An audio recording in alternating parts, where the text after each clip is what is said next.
Thanks everybody for coming. I hope you're enjoying your food so far. What I'm going to be presenting is a series of ideas that I've been thinking about developing over my academic career and even my time here. But I don't profess to be any expert. So the idea of this conversation is hopefully at the end I'd like to hear your feedback and anything you can bring to the conversation would help.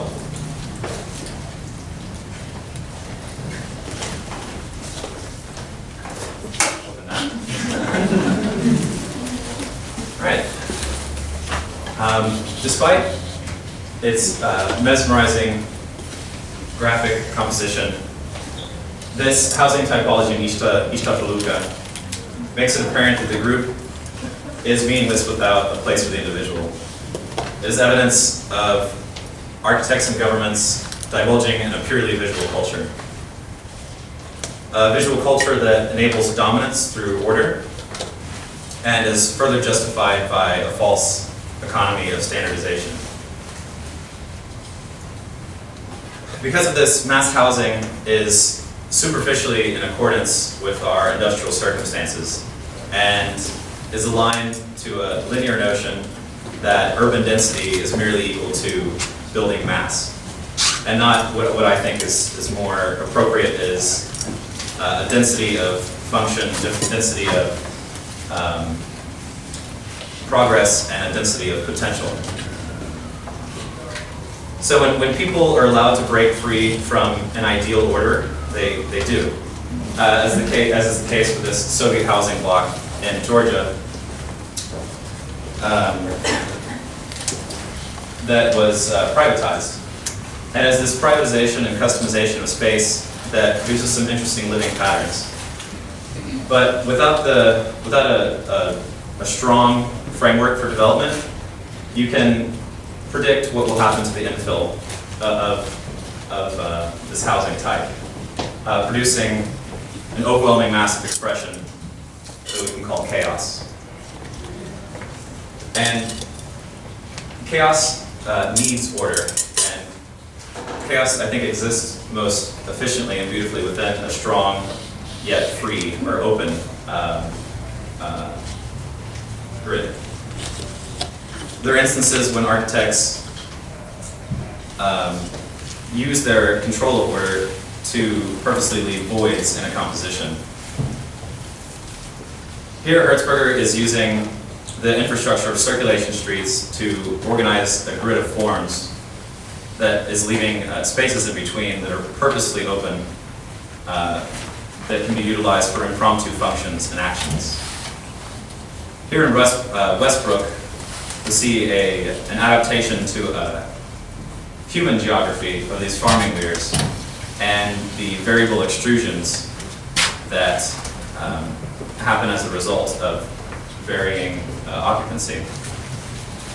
Here in Baton Rouge, the grid is rotating and stretching in response to natural phenomena in an age prior to straining rivers and leveling hills.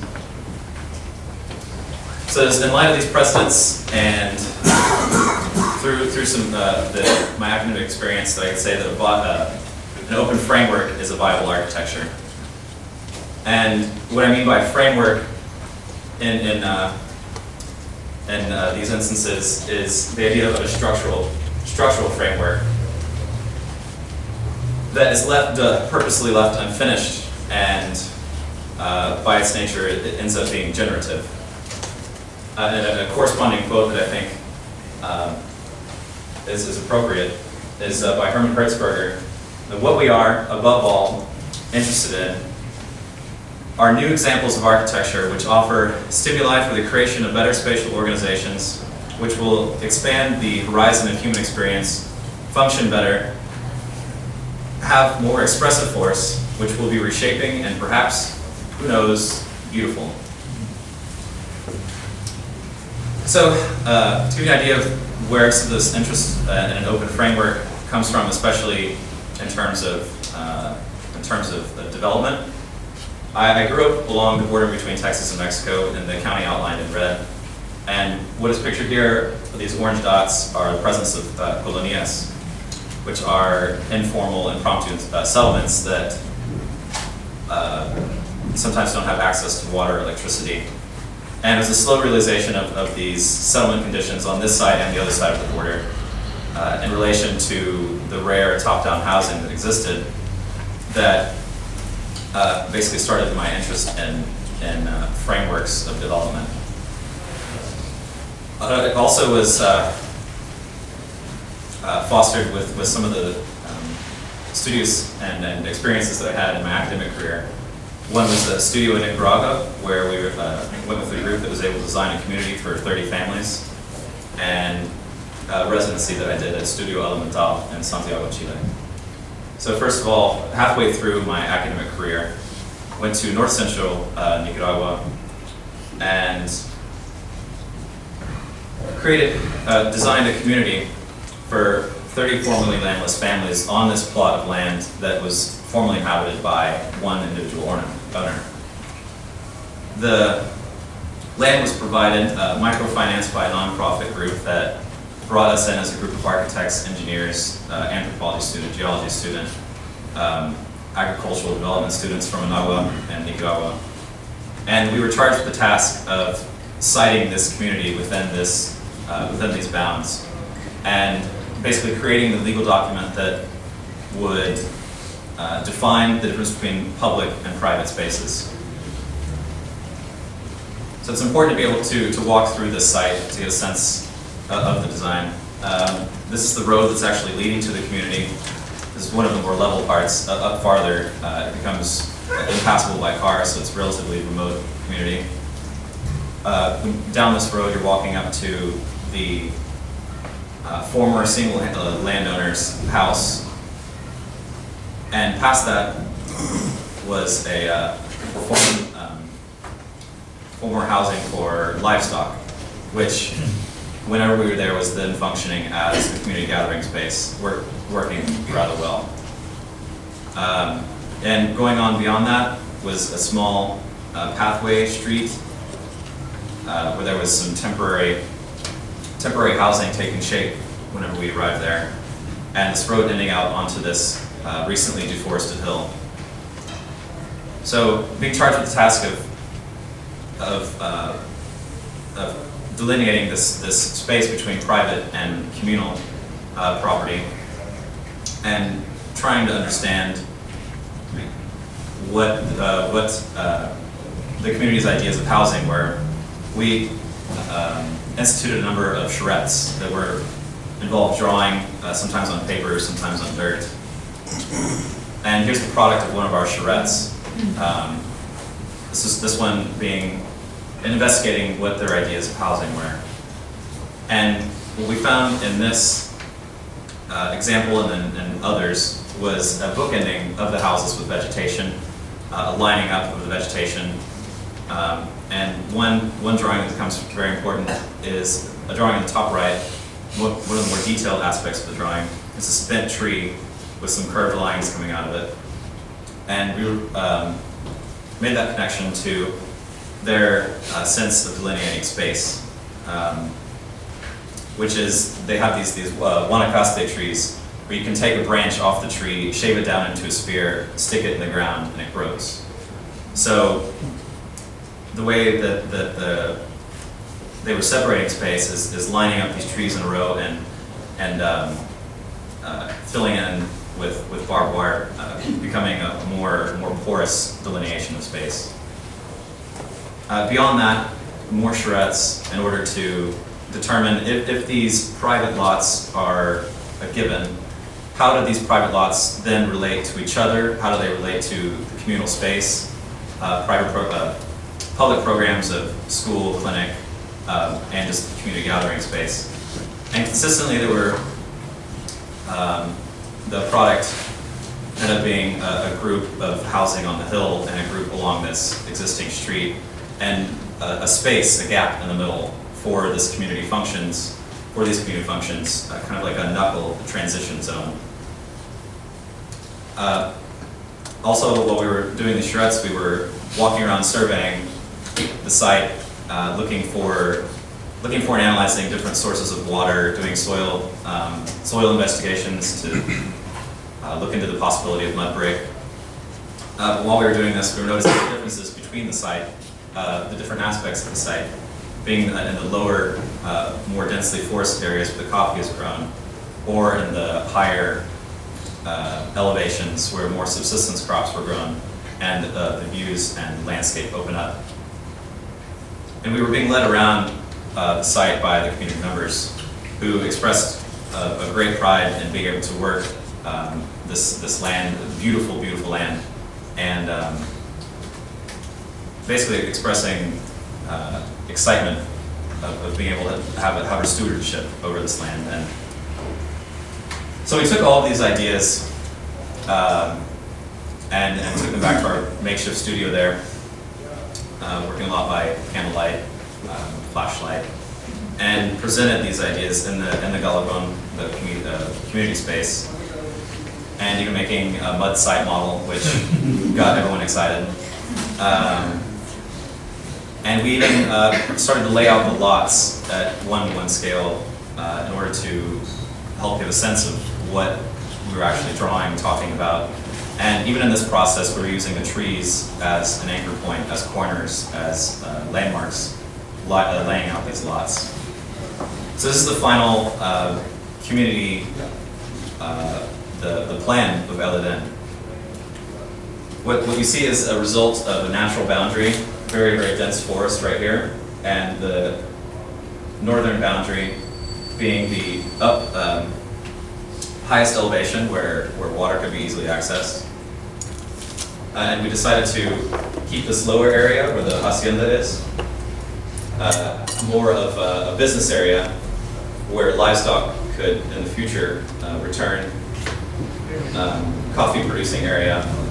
And one of the more basic ideas, more of the basic diagram, is the idea that these two groups of housing were amongst this forested block, and the center is opened up to a community gathering space and a school. Are cars traveling along those paths, or is it all? So you can.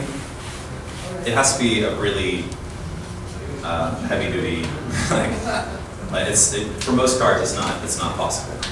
But there was the idea that in the future that would be possible if the road was repaired.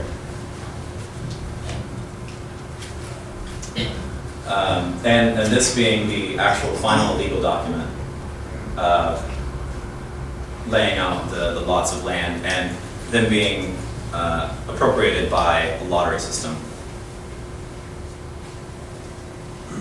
So the basic idea of this design, the main elements are this porous grid of vegetation, stabilizing infrastructure of roads and pathway, and we were careful not to represent too much design of buildings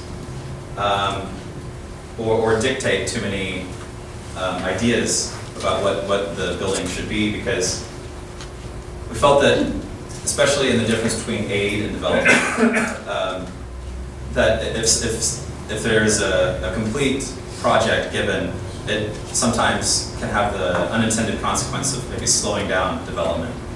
And the idea was that if this open grid, this stabilizing open grid is given, provided, that would provide the impetus to accelerate development and accelerate growth, and not on their own terms, I guess. One of the few buildings we did, however, provide a design for was the school. There was a continuous expression by the community to have a school. But even this is a very straightforward, phased diagram of the school. And it's even being presented in a slightly modified vernacular, because we did not want to have that be a point of resistance. We wanted it just to act as a sign of motivation, even possibly as a way to apply for grants for funding for the school. So what I learned from this studio, or what I took from this is this way of analytical thinking about how people use housing and think of private and communal space, regardless of cultural origin.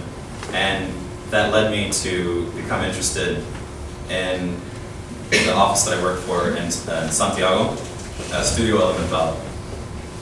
And I went there towards the end of my academic career. So the basic diagram of housing is if you only have enough money for 4 houses, well, there's no reason to stack them. It makes a lot more sense to stagger them so that those houses can act as infrastructure for future building of houses. Here is a model, a representation of one of the most basic forms of housing, where on the left is what is built. So that's one house there. Half of the house is actually built, and this part is open so that later on, given budget, time, materials, it can be filled in and modified according to the tenant. And this can be scaled up.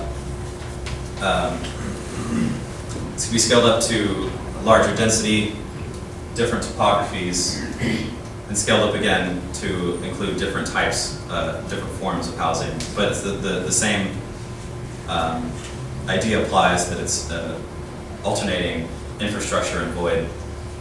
So how does this look as a scalable pattern that's inserted into a configuration of repetition whenever you just keep on repeating it? At least in this instance, becomes a porous housing block that is able to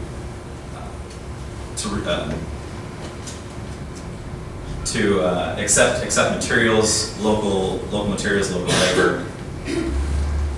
And here is an example of, or this is the idea of what is to be constructed, and an example in Iquique, Chile, adjusted for climate. And so this building becomes not just a self-referential image, it opens itself up to direct dialogue with its surroundings through vernacular, local building materials, practices, people. There's another example. Real evolution photos, or are those? Yeah, those are real. And this is another example in Renca, in Chile. And a major part of this idea of housing is education of the future homeowners and education of the government who is sponsoring this. So one of the things I did while I was there is create this drawing for charrette, where the building typology is all the surfaces are unfolded, and you're able to color adjust these housing typologies and cut them up and make them your own. But even within this variation, there's a consistency of structure that can be experienced. I ended up doing this for a number of different housing typologies, varying in size, complexity. But even on the most complex example, the idea is still there, that it's still simple enough to be splayed out and made with paper. It's a modifiable, adjustable thing. So this idea of housing and this way of representing it was chosen to be presented at the Venice Biennale in 2008. So I was able to make the drawings and the models for that. But actually a huge part of the exhibition was the actual community's design. And I think it was really powerful that they weren't presenting their designs, they were presenting someone else's designs. I think that's really an important part of the exhibition. And beside that was this collection of these housing typologies laid out and then folded and created into these paper models that are visibly very weak little models. So at the Venice Biennale, they ended up winning the Silver Lion, which is the most promising architecture firm in the world, which was great. It was a lot of celebration. And really, obviously, a vindication of what I had been working on, and the statement that I helped work on here. And I think the important thing here is somewhere on the scale that they're talking about of a group of architects working on something that only interests or concerns architects, I mean not completely, but, and diagnosis architects that realize the problem but are frustrated to a certain end that they opt out. So, I guess seeing what I believe as the success of this housing typology and the idea of an open framework being accessible and usable in many different locations, a plausible argument, the next step would say, why not make a monument of individual expression within a unified whole? But I would say that in this instance with Corbusier, creating a framework of slabs and then allowing infill to happen in between, and even a rare instance of vernacular, continuing in infinity, I think that this lacks the chaos that I think order needs. The same as order, that chaos needs order, I think that order also needs some chaos. And in this sense, I think it's the chaos of the site that is important, that the site with its infinite diversity of requirements conflicts with the idea of an endlessly repeating grid. And I think it's the role of the architect in designing something that's maybe seemingly simple as an open framework or grid that actually just takes a lot of skill as an architect to determine the appropriateness of levels of order and chaos, and the unique ability of an architect to determine its place on the site. But that is, I guess, taking that idea and developing it further, but I would love to hear what y'all have to say about this, about these ideas, or any questions y'all have. I would love to answer them. I have a question. Yeah? After you left Nicaragua, what happened to the site up to legal procedure? So they actually laid out the lots. People started to move in, and I don't have an appropriate picture, but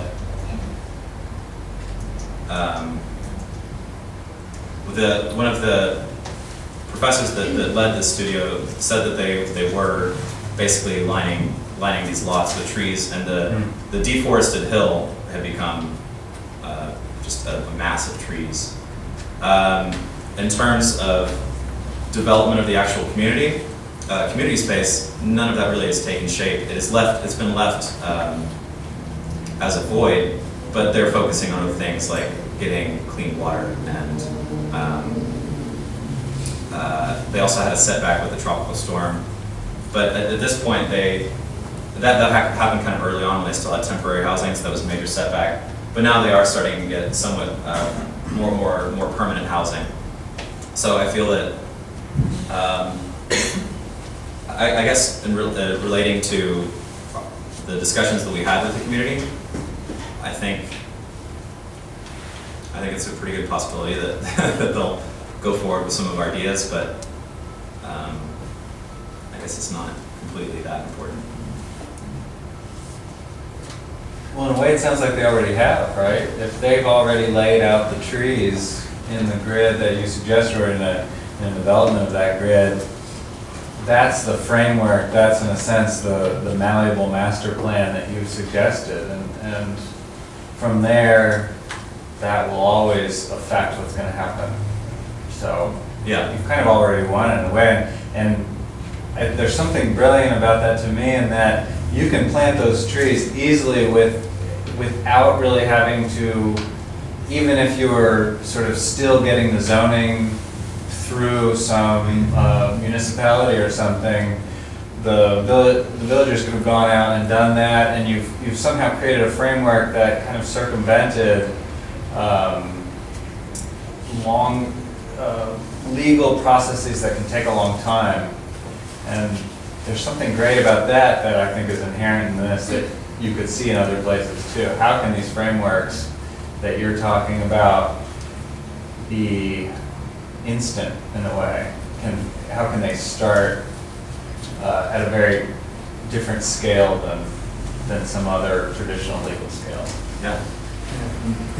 So relaying that back to the zoning, kind of typical zoning framework, it sounds like this plan was based on the existing community, taking account the kind of real, natural boundaries of where they live now, and is there a plan, or is this the plan of the community as it sort of maximum growth, or is this something that is taking account maybe potential growth later in the future? Well, I mean, it sounds like the surrounding vegetation or the farmland supports this community, and that's enough. And it seems to make a lot of sense that you wouldn't want to grow, or it wasn't planned to go beyond that. yeah, it was planned to grow to a certain extent, but not a lot more because of the limits of the community. There was places envisioned for growth over here, and then maybe some in here. But this space is a very productive agriculture area where they the agricultural development team from the University of Nicaragua set that aside as an orchard. So depending on their economic circumstances, different things like that, this could be a space for expansion. But as it existed then, we just wanted to leave that for agricultural production. Maybe to, I don't know if this is a complete thought, but some things that I'm thinking about as I look at your presentation. First, I think it's a very nicely presented series of ideas and very carefully thought out. I think that there's something very appealing. I don't know if I'm speaking for myself, I'm very drawn to the images you have, in particular the multi-family unit, the framework, and the infill, and I think it's a sentiment that a lot of people appreciate, and I see it in architecture schools with the thesis project that's the framework where you insert cargo vessels, or I think a lot of people are working with that idea of the over-designed environment versus the organic environment.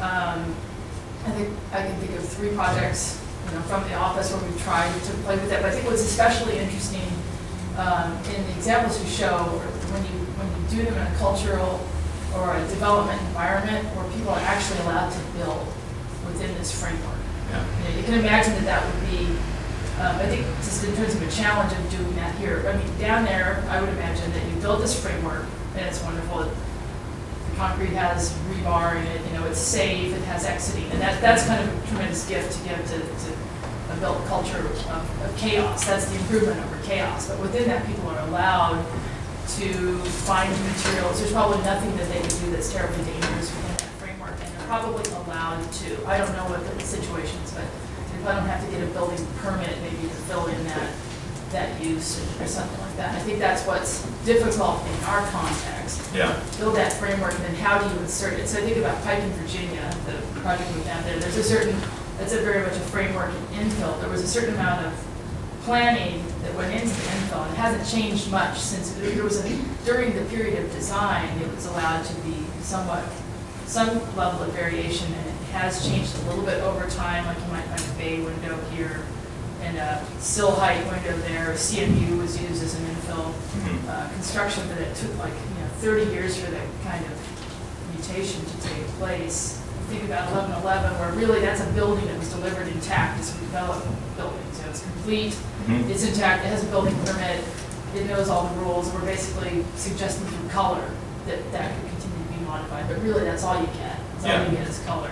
And in art stable, maybe you get to poke and mess around with the windows on one side. I mean, it actually took us a lot of time to think about how you could create a side of a building like that where you could fill up a hole, create a new hole, fill up a hole. So there's, I think the reality in our building environment and economy, how do you make that happen is what's intriguing. Yeah. You do the framework where you insert prefabricated elements, You know, but that's sort of the challenge of it.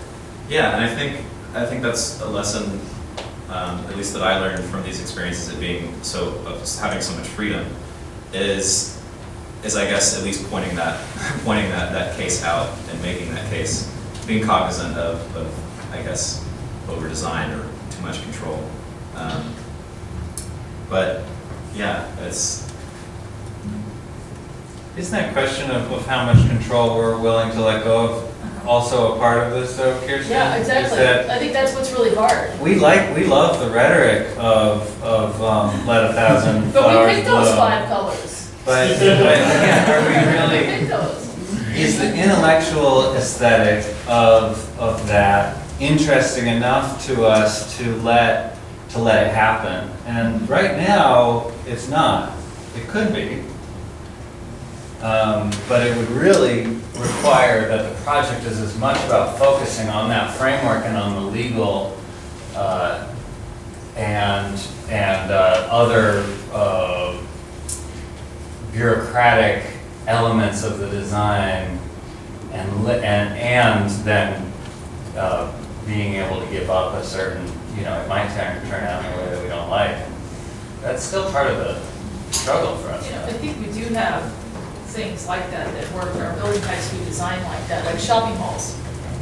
The retail bay that you're allowed to design and go, there's a process for changing that. You have to do drawings, you have to get a permit. There might be some guidelines within that. I mean, we do have some examples that maybe aren't as successful as we'd like them to be, but we do have some typologies, but they don't go to housing frameworks. Yeah. Yeah, and I think that, like I was saying, I think that that's where the actual skill is involved in designing a successful grid, because I'm not really sure that like a shopping mall would be considered a successful grid, but So if you're putting forward a thesis, is one of your theses that it seems like I'm seeing here is that being a good architect in this style is about the conditions you create for dynamism. And it's not just that dynamism will happen and it's always great.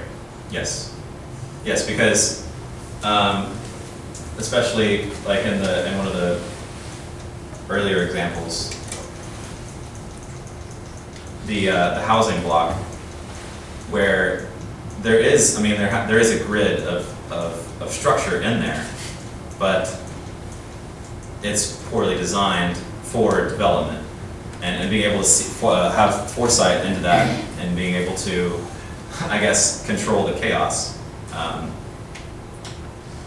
is a part of the thesis, is that all chaos is not good, all order is not good. There's a delicate balance, I guess. Well, isn't there a scale issue here? Because all the successful examples we can think of are small and 2, 3, maybe 4 stories. Yeah.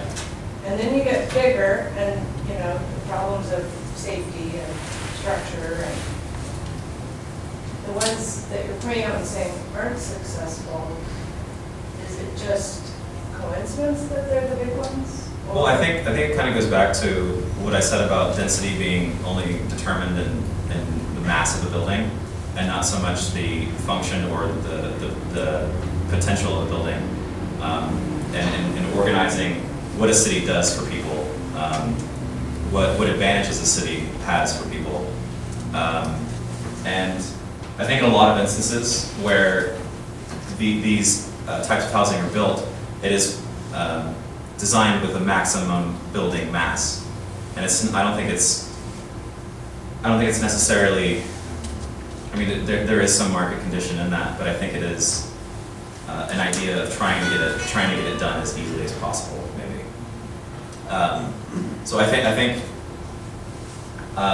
especially in America with concerns to the difference between a high-rise affordable housing block or a market rate, you have these ideas of order that are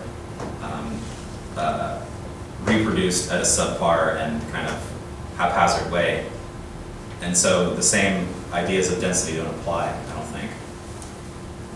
What about the this question. If you, and I would say Hertzberger did a little bit, is you do the framework and you allow the infill, but the infill is really a kit of parts that you have designed. Yeah. You know, I think that as architects, that's sort of For a larger mentality. stuff. Yeah, Do we yeah. have to design the kit of parts, or is that wrong in your methodology? Is that the right answer? Maybe, I guess at this moment, maybe at this, if you were to design a building today, maybe that would be, have more of an opportunity to be successful in I guess, this building climate. But I think if you're thinking, speaking of what would be most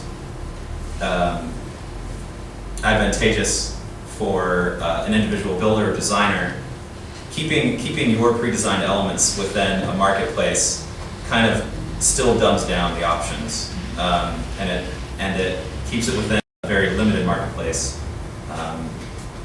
which I think don't, because even while you're designing maybe these elements that can be constituted as a whole, you still have these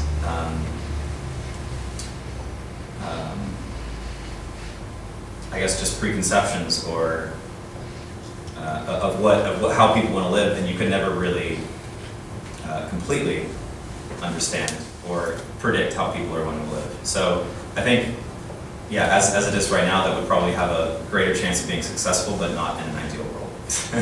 I disagree. I think that the kit of parts has been invalidated decades ago. I think that what you've been showing here is the next wave after the capsule tower in Tokyo, and after that wave of the kit of parts that just show that one designer and one economic thing can't really stand the test of time. That something that is created so that infill is more democratic. I think he's saying the same thing as you are. I think you are That was too. actually a rhetorical That's question, yeah. yeah, all of your examples and that those people you work with down in Chile, they're the next wave saying we're not going to be able to hold on to the market into whatever this needs to be after we're done with it. Well, I wonder, like that project you showed of the Chile thing, like once that plays out over 40, 50 years, are we going to be looking at as a success? I mean, if it's sort of pieces added and there's no more left to infill, because that's like the problem I see with this image, is it's just relentless in how much of it developed. If in the site plan you had where there's that permanent void between the sort of hill lots and the flat lots, that it's sort of what you said before. You kind of have to design a good framework first of all, and that good framework, it seems like if you build in spaces where are sort of no touch zones, and add some relief to this. I think the sort of it's too soon to judge that next wave because you haven't seen it play out yet. But it depends how you define success, right? In some ways, it would be incredibly successful if all those voids were gone and those families were able to, use all of that space for housing and what they wanted it for. It might not look the way we want it to look. It might look like this. Yeah. Who's to say this is the final iteration, though? I mean, this is about max density and still a fairly low-income situation. The next wave, where the middle class grows or whatever, a family starts buying adjacent units, reopens up one of these formerly exterior spaces to be exterior again. This isn't necessarily the end, Yeah. if the framework can hold. I think that's the key, which is the really tricky part. Just out of curiosity, what's going on in the bottom two layers that nothing's, Oh, Am I just not reading it? this was Photoshop. okay, This is a projection. That's, that's what it is. This is But existing. even then, the bottom two layers are, That's a good question. what's happening there? I am not sure. One guy, Common uses, Yeah. retail office or something. Yeah. storage units. It's a great I think it's someone that's successful. All right. Well, thanks for coming, and I appreciate y'all's comments.